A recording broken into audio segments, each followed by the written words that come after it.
Presentamos El Mostrador en la Clave. Mi actualidad desde distintos puntos de vista. Un espacio para discutir bien informada. El Mostrador en la Clave, con el equipo de El Mostrador. La Clave me escucha. Estamos ya con El Mostrador en la Clave, con nosotros Federico Joanón. ¿Cómo estás, Federico? Hola, Fernando, muy buenos días. Y también está con nosotros Santiago Escobar. Chago, ¿qué tal? Hola, buenos días, Fernando y Federico. ¿Cómo están ustedes? Sí, le comuniqué ahí, ha hablado la noticia que se acaba de informar del fallecimiento del escritor chileno Luis Sepúlveda en España. Hacía mucho tiempo que él estaba viviendo allá y fue anunciado que se había contagiado hace ya, calculo yo, como un mes y medio, casi dos, sí, más o menos un mes y medio. Y se acaba de anunciar que falleció Luis Sepúlveda. No sé si que alguno de ustedes leyó su libro. Yo leí un libro fascinante que tenía él con un gato y una gaviota, que era extraordinario. Pero lo conocí acá, lo entrevisté un par de veces en época de dictadura, cuando vino a Chile. Estaba en el exterior él también, y había ya publicado recién uno de sus primeros libros, y que fue un hit instantáneo muy fuerte. Y lo digo porque fue una de las primeras personas que se mencionó que había dado positivo siendo chileno en un país extranjero, no acá. Y la información es que Luis Sepúlveda acaba de fallecer. Sí, lo leí hoy día temprano también en El País, y ya lo tenemos arriba en el mostrador la noticia. Llama la atención, por supuesto, porque es chileno, porque es un escritor conocido, porque en el caso mío tengo amistades en común. Pero lo que llama más la atención, por supuesto, es que se le empieza a poner rostro a una enfermedad que uno la ve muy de lejos, ¿no? Y eso siempre impacta, ¿no? Es algo impactante decir, este escritor, este gran escritor chileno de novelas más bien naif, pero con muy profundas, cosas así. Era como el Luis Sepúlveda, por decir, era como el Saint-Exupéry chileno, ¿no? Que escribió El Principito, el francés que escribió El Principito, un libro que aparece muy simple, pero que tiene mucho trasfondo, mucho espesor. Ese era Luis Sepúlveda como escritor. Entonces uno le empieza a poner carne y hueso y empieza a ver pérdidas, porque lo que hay detrás de la muerte de un muy buen escritor chileno, que aunque vive afuera, pero es chileno y muy chileno, lo que hay es una pérdida. Hay una pérdida humana, una pena enorme para la familia y para sus amigos, y una pérdida para la literatura. Empieza a tener rostro el drama del COVID-19, del coronavirus. Sí, ahora eso también se puede malinterpretar, porque tú necesitas que de alguna manera padezcan personas famosas para poder aquilatar la gravedad o la seriedad de una pandemia como esta. Yo tengo la impresión que con la cantidad de muertos que hay gigantescos en el mundo, fíjate tú que Estados Unidos ayer ya pasó la barrera de los 30.000 muertos. Es verdad, pero en Chile, aquí en este fin de mundo, por distintas circunstancias, yo no conozco a nadie que tenga, por ejemplo, coronavirus, y pregunto harto, y pregunto, oye, ¿tú conoces a alguien que conoce o que conoce al que conoce? Y hasta ahora nadie. Entonces, pero para eso ayudan las redes sociales, que te informan todos los días de parientes de quién, aquí y allá, que están. Sí, no, yo sé que por las redes uno se topa, y uno sabe que hay una persona que es vinculada con el Colegio St. George. Hay ciertas nexos, pero aquí te lo ponen arriba de la mesa, así, mira, este tipo es chileno, es famoso, era un aporte a la literatura en el mundo, y hoy día no está porque se lo llevó el coronavirus. Es impactante, ¿no? A eso me refiero. Sí. Chavo, ¿cómo estás tú? Bueno, hola, ¿cómo estás? Bueno, yo también bastante impactado porque no lo conocí mucho, pero lo conocí, lo traté un poco personalmente en Ecuador antes que fuera lo famoso que fue de su novela sobre el viejo que leí, la primera, ¿no? El viejo que leía novelas de amor, que un poco está en la Amazonía y en sus conocimientos. Es un personaje además muy agradable de tratar. Entonces, bueno, yo después dejé de verlo. Él se fue de Ecuador, pero volví a veces intermitentemente y uno se encontraba con él, pero estoy impresionado básicamente por lo siguiente, porque él murió en la normalidad de su oficio, es decir, se contrajo el virus en Portugal, aparentemente a principios de marzo se infectó en un simposio, en una actividad literaria a la que fue, y bueno, estamos frente a un fenómeno que no respete edades, celebridades ni nada, ¿no? Y entonces, y un poco inmerso, yo diría un poquito estupefactos e inmerso entre la locura de algunos personajes públicos que se supone son los que tienen en sus manos, como dicen los chinos, el Tao, como dice Sun Tzu, el Tao, es decir, son los que resumen, los gobernantes, los que resumen, ¿no es cierto?, el vínculo entre lo que es el bienestar público y la voluntad de los ciudadanos. Y entonces, esto que los chinos llaman el Tao, es lo que hace que la gente tenga confianza o no tenga confianza según la calidad de los gobernantes cuando se expresan. Y entonces, frente a estos pequeños dramas particulares de que se va llenando la epidemia, están las cosas como la de Trump o la de Bolsonaro o esas locuras raras, ¿no es cierto?, que uno no tiene criterios realmente objetivos, sino son puramente emocionales para apreciar lo que un tipo dice con la responsabilidad que tiene.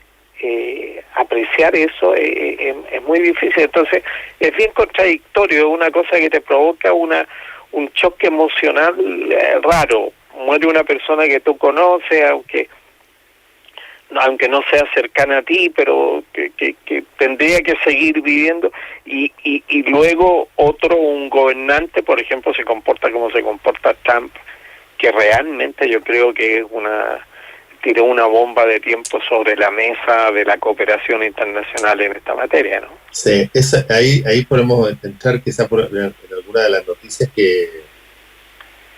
que se han dado en las últimas horas en torno a esto.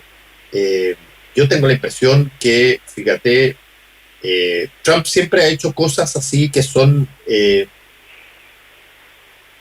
cosas que responden a su visión de las cosas, no necesariamente a lo que el comité asesor, porque acuérdate que en Estados Unidos el presidente de la República está arropado de una cantidad enorme de asesorías técnicas, económicas, por cierto, toda su asesoría política, tiene un consejo permanente de asesoría científica.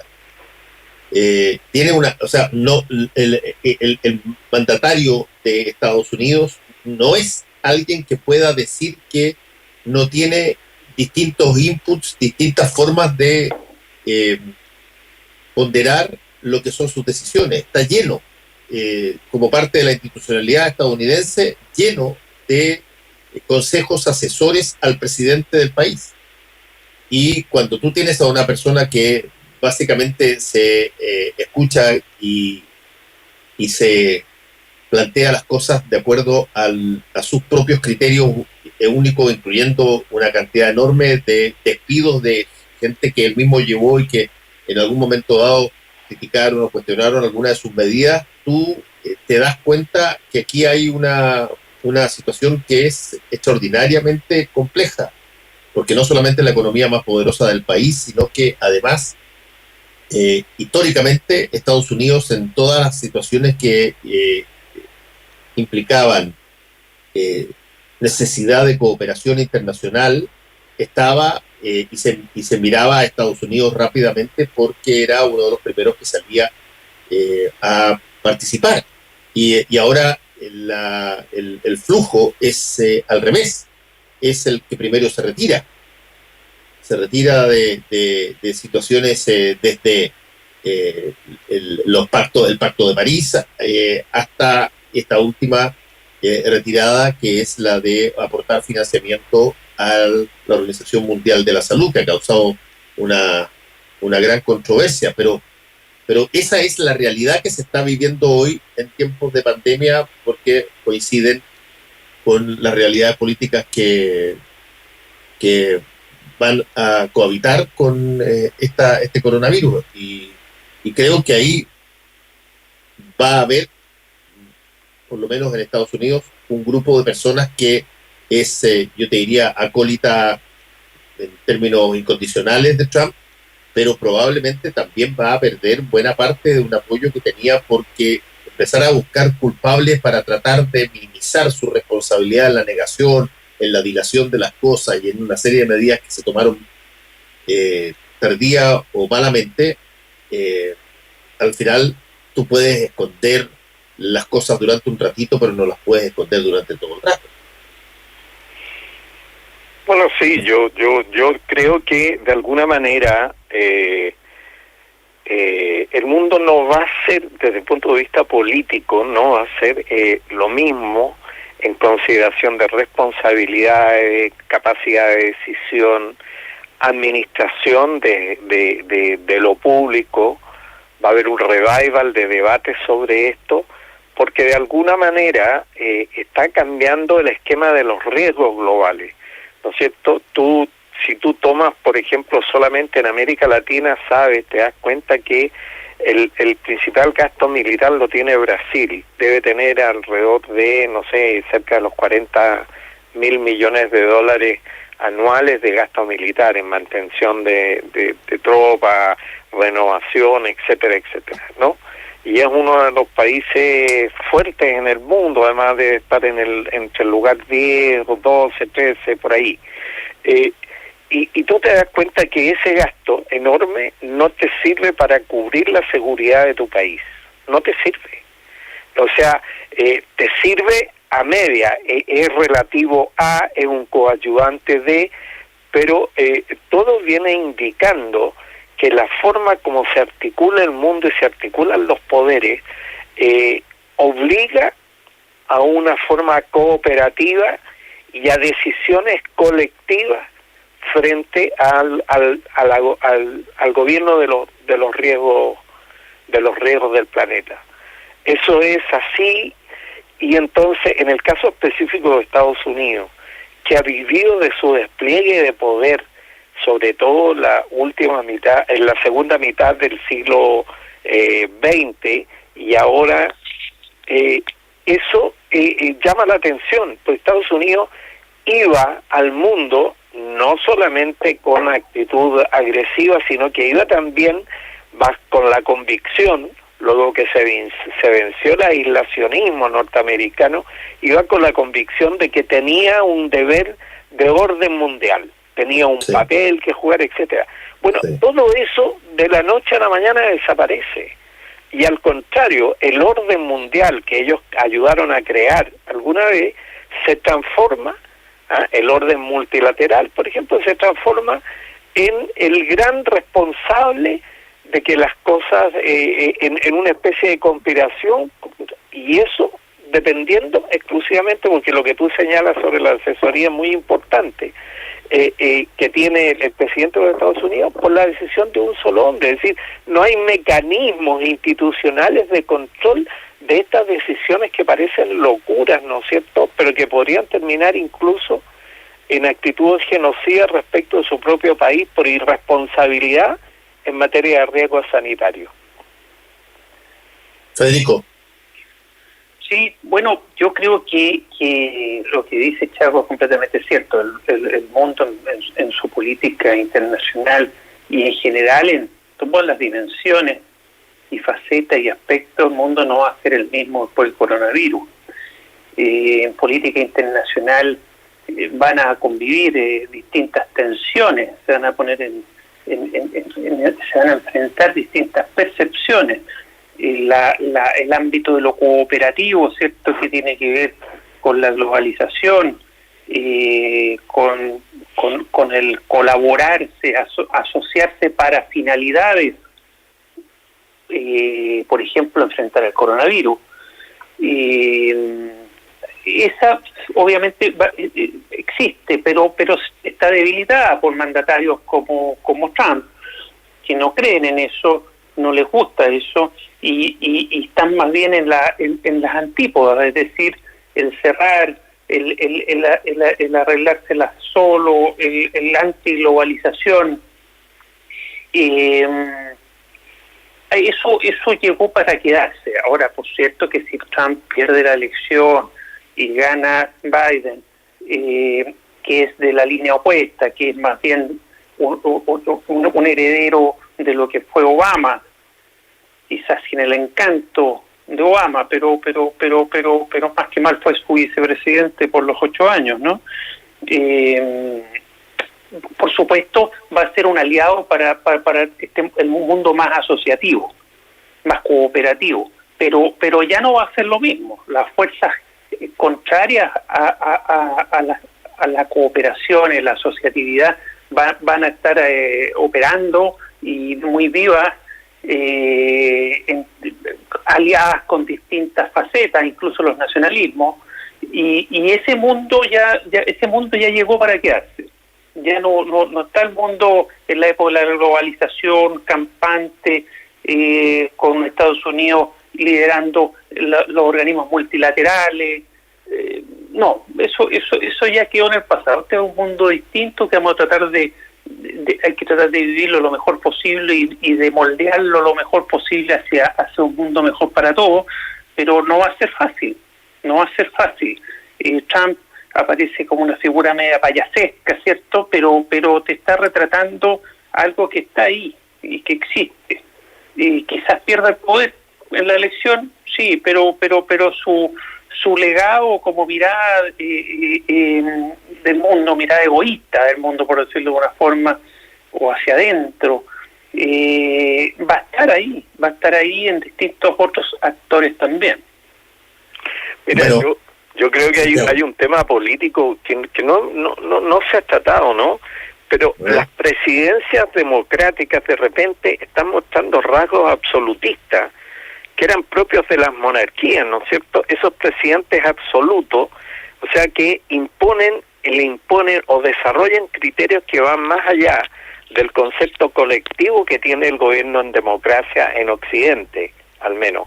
El desarrollo, yo he escuchado con atención cómo se han ido dando los debates sobre la Constitución, los debates sobre las necesidades políticas, ponerse de acuerdo, etcétera, pero afloran en momentos de crisis estos rasgos que a mí personalmente me tienen un poquito estupefacto, porque no hay sistemas de control.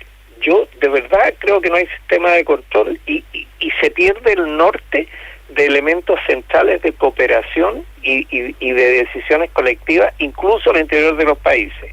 En la entrevista que tú le hacías, Fernando, ha hablado Mirosevic, que tiene una serie de puntos muy interesantes. Por ejemplo, las fronteras hoy día son zonas de cooperación, o debieran ser zonas de cooperación, y bueno, aparecen como zonas de exclusión y abandono, lo que va contra la naturaleza misma de lo que son lugares como Arica, por ejemplo, en la zona de Triple Frontera. Lo que él señalaba en la entrevista sobre la precariedad sanitaria que hay obedece a un concepto de lo territorial en una zona de triple frontera donde hay transhumancia, gente que pasa de un lado a otro, desarrollo de actividades que son propias de la zona y que no son incorporadas al sentido de la administración en esas condiciones.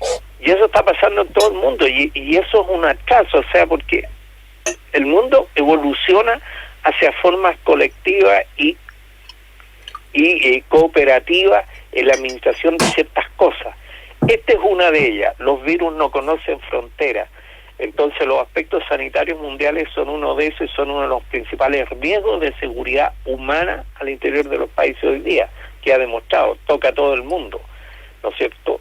Yo creo que la impresión de Boris Johnson internado le sirvió a Inglaterra para recomponer un poquito el mensaje de Boris Johnson respecto de cómo tenía que comportarse Inglaterra respecto de esta situación.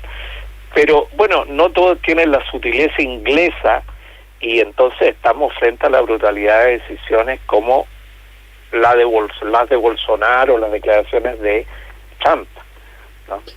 Sí, hay una situación que es bien interesante porque tú tienes países, Estados Unidos, por ejemplo, tiene ya más de 30.000 muertos, tiene una cantidad gigantesca de personas contaminadas, cercana a 700.000, y todo esto tiene que explicarse. Es algo que ahí hay un problema, si tú quieres, comunicacional que ocurre. Una pandemia, si bien es algo que tú sabes que puede provocar daño y que puede ser letal, bueno, no esperas que pase sino hasta un determinado umbral que tú tienes de tolerancia a ese desastre. Y cuando tú pasas ese nivel de tolerancia a ese desastre, y en el caso estadounidense ha sido una cosa bien brutal porque ha sido algo que iba contra lo que la autoridad señalaba que iba a ocurrir, que eso no les iba a pasar, que para Semana Santa se volvía todo a la normalización, que esto iba a operar como un milagro de la noche a la mañana, dijo una vez Trump, esto iba a desaparecer. Y por lo tanto, tú estás en una situación que también nos ocurre a nosotros en Chile con respecto a nuestras propias autoridades, donde se mira al gobernante todos los días o una vez cada 2 días, esperando que dé una explicación para lo que está pasando que no calzaba ni calza con lo que se ha estado informando históricamente. Y eso es muy difícil, es una situación muy jodida porque tú tienes respuestas de personas que reconocen que tuvieron problemas para enfrentar este asunto y tuvieron que hacerlo de otra manera, como lo hizo Macron, cuando reconoció que al principio se les escapó a las manos esta situación porque lo vieron de otra manera. O tú tienes la alternativa de buscar a un culpable a quien echarle la culpa siempre, que no seas tú, que es el caso de la estrategia típica de Trump y la de Bolsonaro también. Pero para los efectos prácticos no disminuye, nunca va a haber una disminución del mensaje de la autoridad para explicar lo que está pasando en sus países, sea beneficioso y por lo tanto para aplaudir, sea perjudicial y por lo tanto para entregar una explicación que en el caso particular de Estados Unidos ha sido desde la tetera de la Casa Blanca siempre encontrar a un culpable que sea distinto a la oficina más importante en términos de autoridad. Federico. Sí, bueno, el rol de las autoridades son bien complejos y con muchas cabezas, ¿no? Los roles. Uno de ellos es el que tú estás mencionando, sin duda, que es dar explicaciones, que la gente entienda qué está ocurriendo. Y cuando las explicaciones son malas o no tienen que ver realmente con lo que está ocurriendo, todo crujen las confianzas, y es un lío bien grande. Ese es uno de los roles de las autoridades. tanto democráticas como no democráticas. La persona que tiene un rol de líder tiene que ayudarle a la gente a entender, a comprender, y ese rol es, aunque no lo quiera el líder, es consustancial a un cargo de liderazgo. Entonces, cuando se ejerce mal, se hace mucho daño, ¿cierto? Y cuando se ejerce bien, se lidera un grupo humano muy bien. Sí, uno de los roles. Después me gustaría, perdón Fernando, para terminar en la segunda parte, me gustaría que conversáramos también de los otros roles de la autoridad, como es dar soluciones, porque una cosa es dar explicaciones, que se entienda lo que está ocurriendo, y otra cosa es liderar las soluciones, la solucionática, que eso es clave también a la larga, ¿no? Sí, yo creo, yo no minimizo para nada, todo lo contrario. Creo que la tarea de una autoridad de un país es brutal. Como decía Arturo Alessandri, la casa donde tanto se sufre, para referirse a la moneda, porque efectivamente tú tienes una responsabilidad gigantesca que va mucho más allá de la algarabía que hay después de haber ganado una elección. Se te viene encima una cantidad de problemas, muchos de los cuales no dependen de uno, ni dependen del país, dependen de situaciones que uno no controla. Pero por lo mismo, si te metiste en eso y es lo que querías hacer, tienes que asumir las responsabilidades de aquello, y hay distintas maneras de enfrentarlo. Esto que en algún momento dado se planteaba como casi la democracia como una suerte de estándar de normalidad. Tú ves lo fácil que es, Chago, y lo podemos conversar después también, lo fácil que es alterar un determinado equilibrio con una situación que ingresa miedo al sistema o ingresa incertidumbre al sistema. Tú metes 2 o 3 gotitas de incertidumbre y miedo a un sistema, y si es que ese sistema está basado en situaciones de información parcial, o si está basado en invisibilidad de una parte de la economía porque hay mucha informalidad, o si está basado en trenzas que se generan para que determinadas poderes sean las que siempre permanecen llegando a la meta. Cuando tú metes esas gotitas de incertidumbre o miedo en ese sistema, te puede quedar pero la crema, y eso es lo que creo que ha pasado en buena parte de los países del mundo de los cuales hemos estado hablando por las medidas que se toman. Hagamos una pausa y después seguimos, Chago y Federico. Si tienes diabetes como yo y necesitas trabajar hasta tarde en ese proyecto que tanto te apasiona, hazlo, porque con Glucerna sí se puede. Mi médico me recomendó hacer ejercicio, comer saludable y Glucerna, que gracias a sus carbohidratos de lenta absorción me ayuda a mantener estables mis niveles de azúcar en la sangre, y así puedo controlar mi diabetes y disfrutar de las cosas que me gustan. Haz como yo y con Glucerna sigue siendo tú. Consulta con tu médico, recomendado por la Asociación de Diabéticos de Chile. A los medios lo único que les interesa es competir. Se llenan de discursos repetidos. Nadie escucha. En este mundo donde el que se adapta mejor es el que sobrevive. Aquí quisieron arriesgarse y adaptarse a una manera diferente y totalmente opuesta al resto. Es por eso que han decidido entregar los micrófonos a la gente. A nosotros. Porque somos la fuerza y la confianza. La gente transforma todo y transformaremos la manera de comunicarnos. La gente será nuestra voz. La clave me escucha. Estamos de vuelta con el mostrador en la clave. Estamos con Federico Llanón y Santiago Escobar. Chavo, a ver, yo estaba planteando un poquitito y me gustaría que conversáramos un poco sobre las distintas opciones que la autoridad tiene. Por ejemplo, ahora hay una presión bastante grande que ha vuelto a ser una presión que se ha puesto ante la autoridad para la cuarentena total. Y básicamente el ministro de Salud ha dicho que una cuarentena total puede provocar una cantidad de perjuicios gigantescos. Particularmente se los dijo a los alcaldes. Había varios alcaldes que estaban pidiendo una cuarentena total y él le dijo: ustedes no tienen idea del daño que podría implicar una situación de ese tipo. Yo me imagino que, pensándolo en términos, pensando bien, digamos, en términos de la palabra, que a lo que se debe estar refiriendo el ministro es que una cuarentena total, un cierre total del país implica, entre otras cosas, que tú tengas una calidad logística para suministrar las cosas que las personas necesitan sin que ellas tengan que salir de sus casas porque están en cuarentena.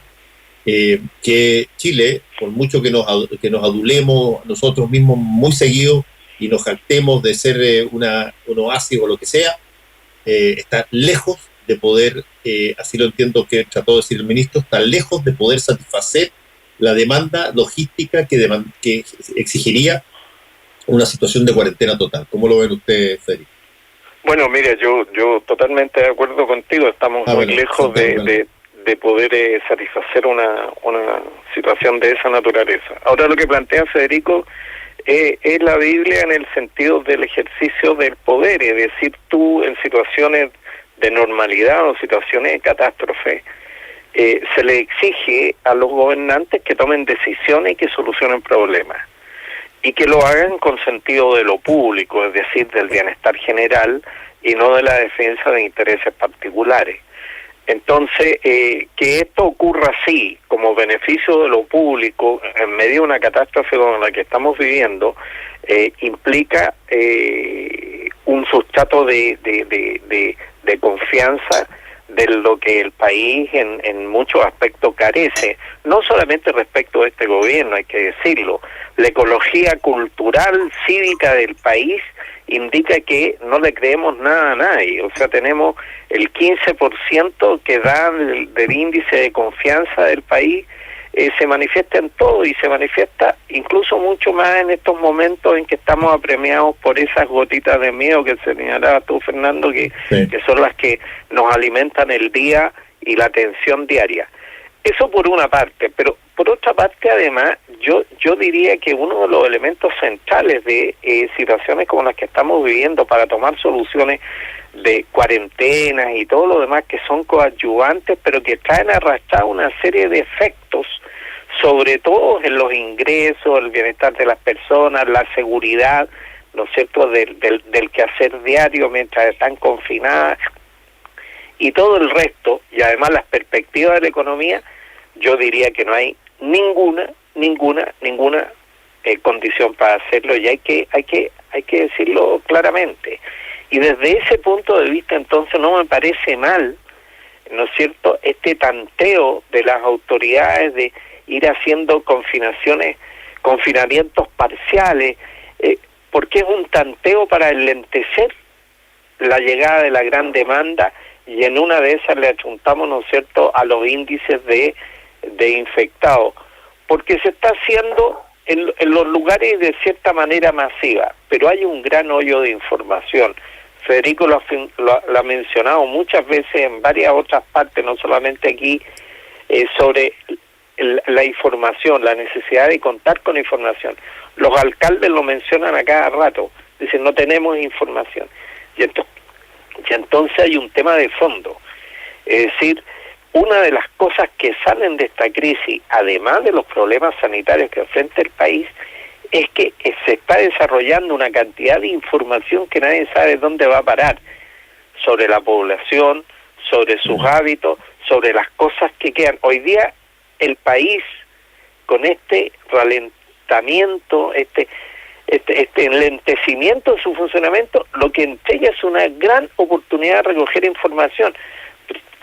Pero yo tengo la impresión de que eso, no sé si alguien lo va a procesar o lo está ya procesando, si vamos a terminar en algún mesón de diseño o desarrollo informático, y más endeudado, más controlado, digamos, por fuerzas que no tienen, o por medios que no tienen responsabilidad en lo público. Y ahí hay una preocupación, porque... Dale, para actuar. Ya. Federico, me gustaría escucharte respecto de esta discusión sobre si es que corresponde o no corresponde cerrar en cuarentena un país, como ya se está pidiendo por varias voces, incluso algunas voces médicas y todo lo demás. Yo entiendo que el encierro, la cuarentena, la distancia social dentro de las casas es una cosa fundamental para contener esto, pero también entiendo que en países con las condiciones socioeconómicas como las que tiene Chile, una desigualdad gigantesca y de una discriminación gigantesca en materia de los accesos a determinados bienes que tenemos, cierras el país y esa situación se puede convertir particularmente para la gente más vulnerable en una situación extraordinariamente, yo te diría, perjudicial. Y entiendo el punto que hace Mañalich en ese sentido, pero me gustaría saber si es que hay o han podido explorar ustedes voces que plantean cuál podría ser la solución logística para tener una cuarentena nacional si llegara el caso, sin que se quedara gente que no tiene ninguna posibilidad de acceder a alimentos y por lo tanto eventualmente se descontrole todo. Mira, Fernando, yo coincido con el ministro Mañalich por la información que tengo y el procesamiento de esa información. No aportaría una cuarentena obligatoria total, sino que más bien perjudicaría. Faltan otras cosas, faltan más muestras, seguimiento a los enfermos, seguimiento a los recuperados, un montón de cosas que a nivel internacional los países que lo han hecho bien uno puede copiarlo. Y esos países que lo han hecho bien, por regla muy general, no han hecho cuarentenas totales parando el país. Porque es una medida que no aporta lo necesario, lo suficiente para pagar el costo que eso significa. Y eso no hay vuelta. En ese sentido no puedo sino coincidir con el ministro Mañalich. Una cosa son las cuarentenas locales, puntuales, para ralentizar el país, ralentizar las ciudades, sobre todo cuarentenas locales, puntuales, en los lugares con más contagiados. Me parece mucho más razonable que una cosa general. Pero te insisto que faltan otras cosas que tienen que ser complementarias, como mencionaba, una mayor cantidad de muestras, mayor cantidad de seguimiento. Ahora, en esto más información transparente todavía. Además, más información transparente. Ayer salió un bombazo de Espacio Público, que es un centro de estudio, un think tank, que les llaman, de gente muy connotada, entre ellos Eduardo Engel, donde reclaman que efectivamente la información está mal. Y por lo mismo no se puede comparar peras con peras, manzanas con manzanas, cuestión muy jodida, muy grave, porque no se puede hacer seguimiento a la enfermedad. Entonces faltan muchas cosas, pero creo que definitivamente no falta una cuarentena total obligatoria a todo el país o a toda una ciudad. Sí, en eso es lo único que yo coincido plenamente con Mañalich. Sí. No hace falta esa cuarentena total, pero sí hacen falta muchas cosas que no están, entre otras, como tú bien mencionas, información veraz y oportuna. Pero yo quisiera decir una cosa sobre esto. Mira, yo creo que hay una sobreabundancia de palabra bélica y una falta de los conceptos que son los que permiten pensar que la autoridad está actuando bien. O sea, aquí hay guerra, lucha, vamos, una bomba, y no hay palabras como apoyo, asistencia, solidaridad y focalización, además de la preocupación de la autoridad. Entonces ahí voy a lo que decía Fernando. Es decir, yo no he visto que la autoridad focalice. Sabemos que tenemos una cantidad de gente fuera de los circuitos normales, que los alcaldes son, o los municipios son hoy día, el punto focal administrativo, político-administrativo más cercano a la gente. Yo no sé si se está apoyando o si se está haciendo una acción para entregar paquetes, asistencia, para ir calle por calle, porque en ese nivel estamos, y eso por supuesto es redundancia, pero hay que focalizar. Ayer el alcalde de Puente Alto señalaba a todos los canales que lo querían entrevistar que tenían problemas para focalizar la ayuda que el municipio tiene que redistribuir porque no tienen información. Y entonces ahí es donde la estrategia a mí no me funciona, no la entiendo, porque separar 700.000 personas por una calle como ocurre, yo no estoy por el confinamiento y la cuarentena global. Estoy de acuerdo con Federico, estoy de acuerdo con los criterios que está usando el gobierno, pero por favor sean un poquito más explícitos y expliquen la táctica frente a esta estrategia del lentecer, la táctica de por qué una calle separa un sector de otro, y entreguen la información a los municipios, porque la información los municipios no la tienen. Y hoy día además no hay ninguna posibilidad de parar el país con cuarentena total, ni una posibilidad. Ya no estamos pudiendo pararlo parcialmente. ¿Dónde están los dineros, los bonos para que la gente pueda quedarse en las casas, por dar un ejemplo? Sí. ¿Dónde están los créditos a las pymes para que no se acaben y no se pierdan cientos de miles de puestos de trabajo, quizás millones? ¿Dónde están? Porque todavía no hay un peso entregado a las pymes, ni siquiera a las que cumplen todos los requisitos, por distintos motivos, porque la ley se está tramitando, porque los bancos son lentos para tomar sus decisiones. Entonces, si ya no podemos parar parcialmente, ¿cómo la vamos a parar completamente? Es imposible. Además, más lo que mencionaba Fernando de esta desigualdad brutal urbana que existe. No es lo mismo tener gente confinada en su casa, en una casa cómoda, cada uno en su habitación, pudiendo tener una distancia social, que lugares que están hacinados. Entonces, de casas hacinadas, edificios hacinados. Entonces, no es practicable una cuarentena total obligatoria, es una tontera. Esa es mi impresión. En esto yo coincido con Mañalich, más allá de que lo critico mucho por la falta de información, la mala información, sí, la falta de otras medidas fundamentales, como decía, como los testeos o muestras, seguimiento de enfermos, seguimiento recuperado, etcétera, etcétera. Pero en sí coincido, para terminar con esto de tu pregunta, Fernando, plenamente con Mañalich, que no puede haberse ni decretar, no se puede decretar una cuarentena total obligatoria a todo el país o a toda una ciudad.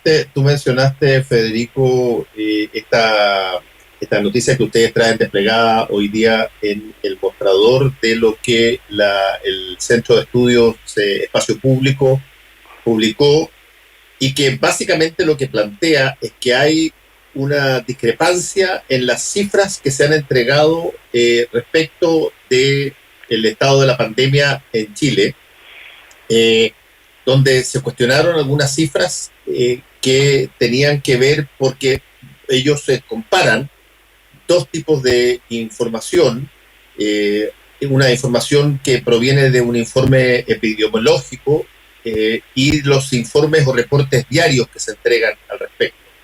Y por ejemplo, él plantea Espacio Público, y voy a citar, a modo de ejemplo, estas cifras reportan 599 infectados para la semana del 5 al 11 de abril, lo que es mucho menor que los 1.559 informados en los reportes diarios. Está hablándose del informe epidemiológico, después los reportes de todos los días.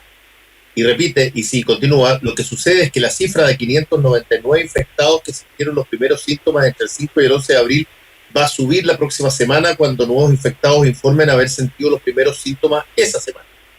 Y ahí compara Espacio Público las discrepancias que existen entre estos dos informes que se dan constantemente, el epidemiológico y el diario, y están no calzan en las cifras, y ahí señalan que hay un error, una serie de errores en la forma de tabular la información y cómo ésta se recibe y el timing que se tiene para difundirla, lo que hace que tú tengas dos tipos de estadísticas respecto a la misma cosa. Los contagiados básicamente en las distintas regiones del país.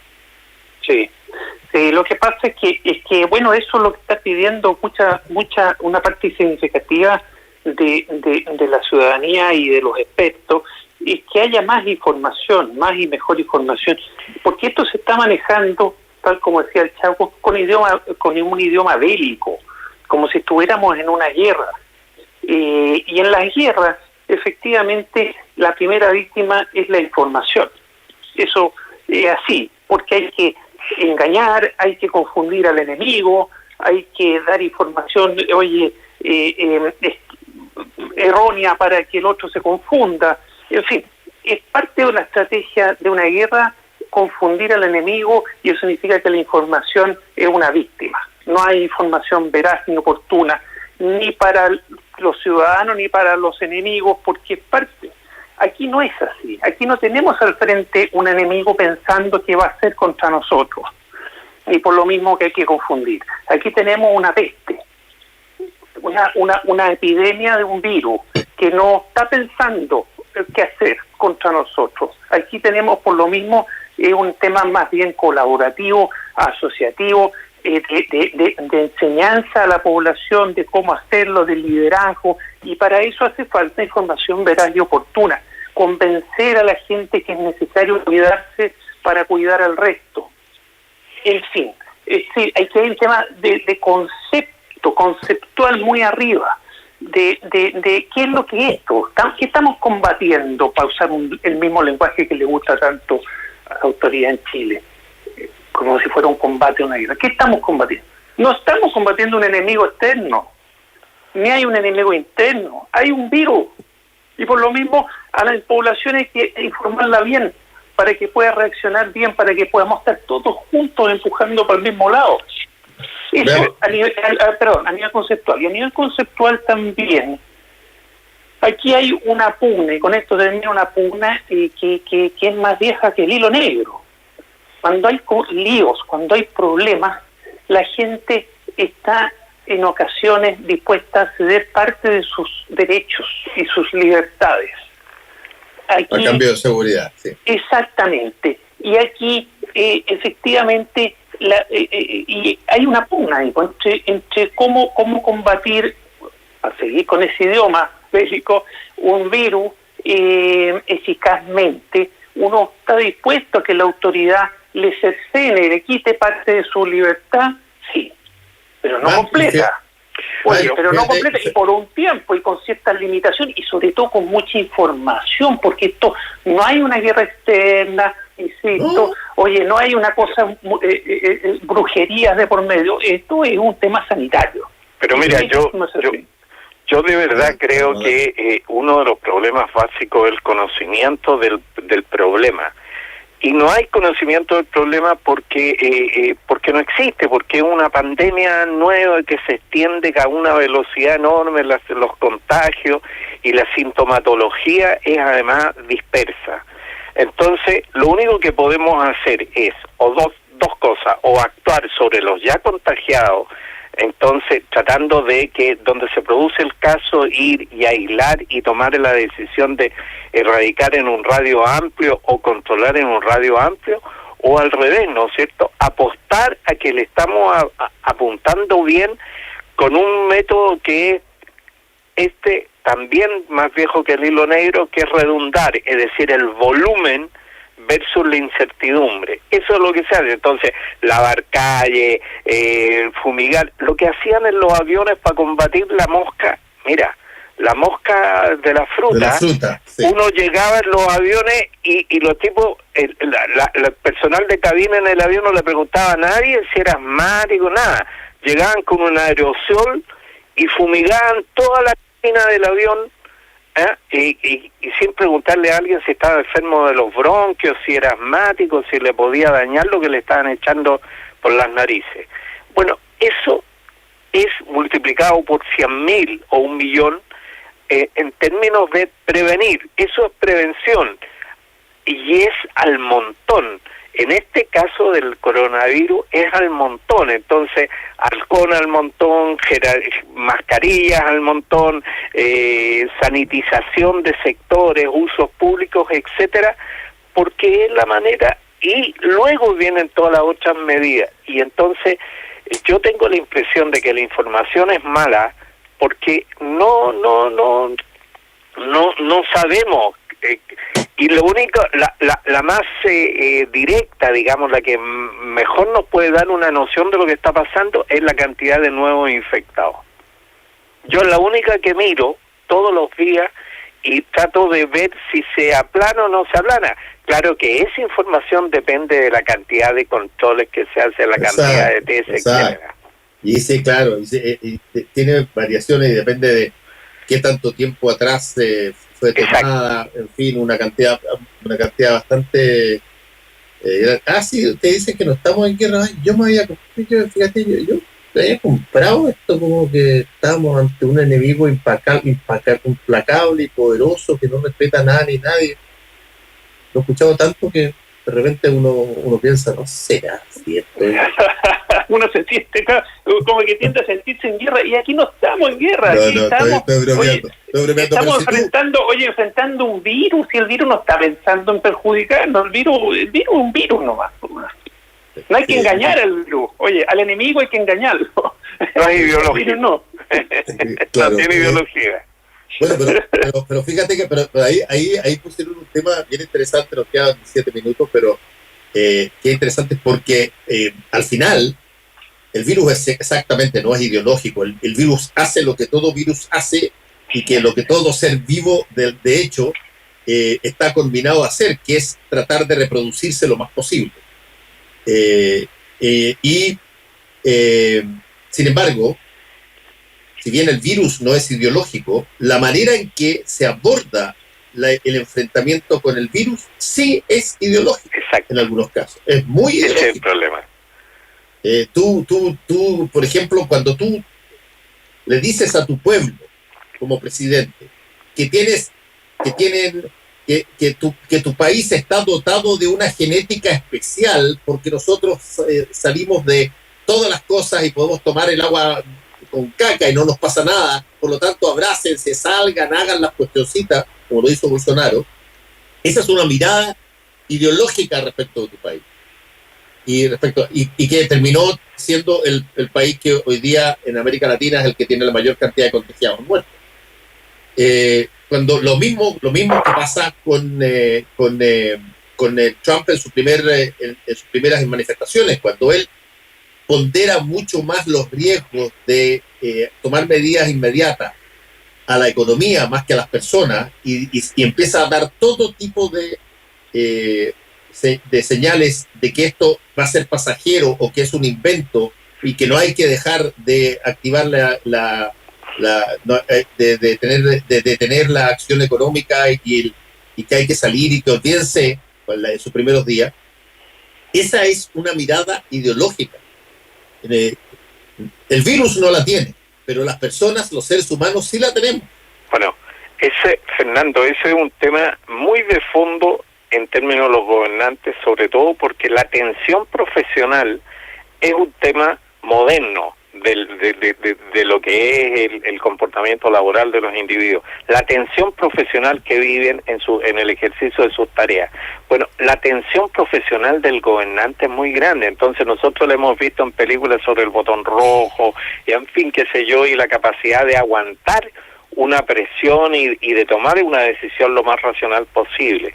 Pero frente a esta situación, yo creo que está emergiendo incluso el tema de la salud mental del gobernante, de los equilibrios de los gobernantes. Es un tema que nos ha rondado a nosotros porque de repente ciertas decisiones de los gobernantes parecen fuera de la realidad. Y es un tema del cual vamos a salir posteriormente. Bolsonaro ya ha llorado incluso frente a la televisión y por diversos motivos, no precisamente por el coronavirus, y el caso de Trump yo creo que está cercano a consideraciones sobre equilibrios realmente emocionales adecuados para el ejercicio de la atención a la que se ve sometido. Sí. Bueno, Federico, finalmente me gustaría a ver si que tenemos alguna palabra respecto de otras cosas que pasaron. Viste que hubo atentados en la Araucanía y que se descubrió que hubo otro asesinato de un carabinero, donde se descubrió que la persona que fue capturada había sido un exonerado en la época después del golpe militar, y que funcionaba o recibía plata del Estado por esa calidad, había estado preso, y que ahora aparentemente tenía, no sé cuáles fueron las motivaciones de esa situación, pero tú tienes una vida paralela, si tú quieres, no sé si estarán influidas por el ambiente que hay, pero te aparece los factores de delincuencia, los factores de violencia, no han parado. Sí, porque bueno, es que así son las sociedades, son complejas. Pasa, no porque está pasando A, deja de pasar Z. Lo que sí, hay transformaciones profundas, pero sigue habiendo pueden disminuir los eventos de repente, pero hay gente que sigue pensando que las soluciones básicamente tienen que ser soluciones de facto, de violentas. Mira, bueno, dale tú. Sí, mira, yo creo que en el caso específico del asesinato del carabinero y todo lo que se da es una conjunción de elementos, uno de los cuales es precisamente la experiencia de vida del hechor. O sea, yo creo que la experiencia de vida del hechor lo pone en más cerca de la comisión de actos delictuales que de una integración cívica plena, pese a haber recibido una indemnización por parte del Estado, o estar recibiendo una ayuda por parte del Estado.